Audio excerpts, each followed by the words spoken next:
Hi and welcome to Yarnspirations.com. In this video we're going to go over the magic loop for knitting. To start with, you're going to need a circular knitting needle with a pretty long cable. I recommend 32 inches or longer just so you have enough room to maneuver. Mine's a little shorter for the purposes of this video, just so you can see what I'm doing. Cast on the number of stitches the way you would normally do a cast on, but the number of stitches that your pattern calls for. And then what we want to do is slide them so that they're on pretty much the center of the cable. Now I want to find the center point, so I've cast on 20 stitches, so I'm going to look for 10. 2, 4, 6, 8, 10. Let's make sure that's right. 2, 4, 6, 8, 10. So here is the center spot. I'm going to grasp the cable and pull it through. I want all of the stitches to be up on the needle tips, but I don't want to pull too tightly to begin with because I don't want them to all slide off the end. So get them up on the needle tips. Now to get started with knitting, we want to turn the work so that the working yarn is on the back needle. Make sure you have the working yarn and not the tail. And you also want to make sure that all of the cast on stitches are facing the same way and that you don't have a twist in the middle. So to knit the first round, all I'm going to do is pull as much of the back needle as I need so that I can start knitting in the front, and I'm going to bring the working yarn forward.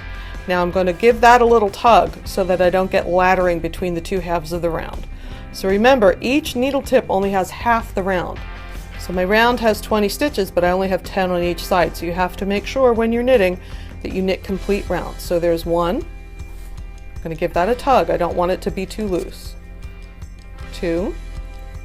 Wait a minute. 2,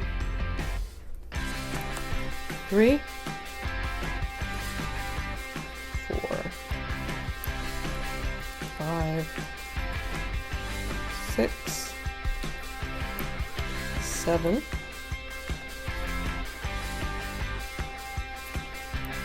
8, 9, 10. So I've completed half a round. My left hand needle tip is now free because I've taken all the stitches off that.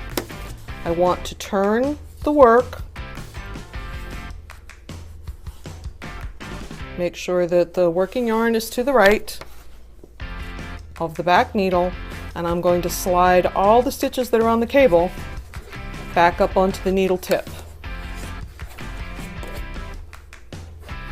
So this is the second half of round 1, and I'm going to do exactly what I did for the first half, which is pull the back needle out just enough so that I can knit the stitches on the front needle. I'm going to bring the working yarn forward, and I'm going to give it a little tug so it doesn't ladder. 1, 2, I guess I don't really need to count because I'm going to knit however many stitches are on the needle.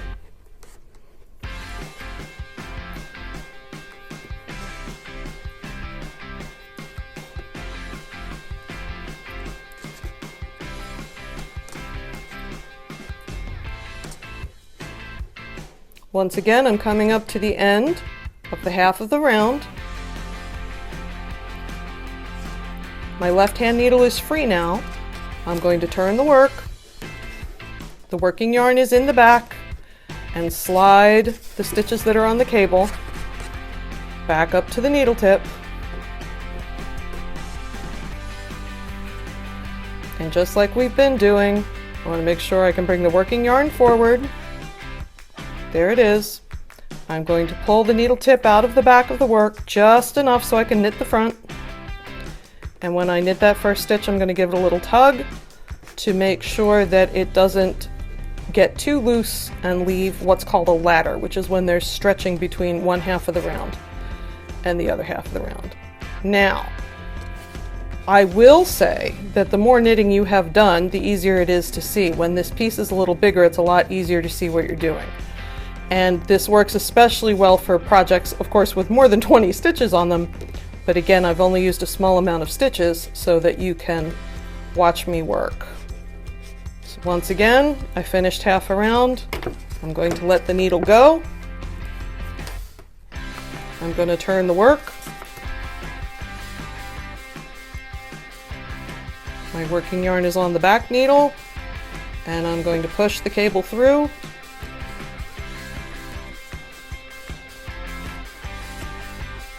Until all the stitches are on the needle tips, half in one and half of the other. There's my working yarn. Pull the back needle out enough so I can knit. So this is all you do for Magic Loop, and you do it over and over and over until your work is as long as you need it to be. One way for you to tell whether you're on the first half of the round or the second half of the round is to note where the yarn tail is. And I'll show you what I mean in just 1 second.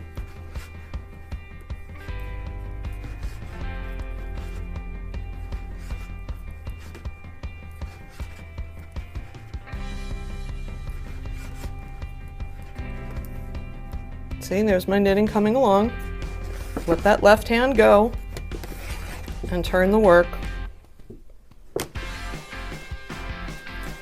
Slide the stitches back up on the cable.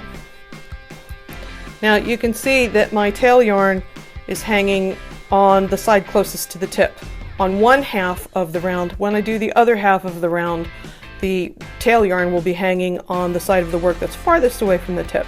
When it's closest to the tip, I'm beginning a round. So this is the first half of round, and I know that because the tail is closer. When I do the other side and the tail is farther away from the tip, that's the second half of round.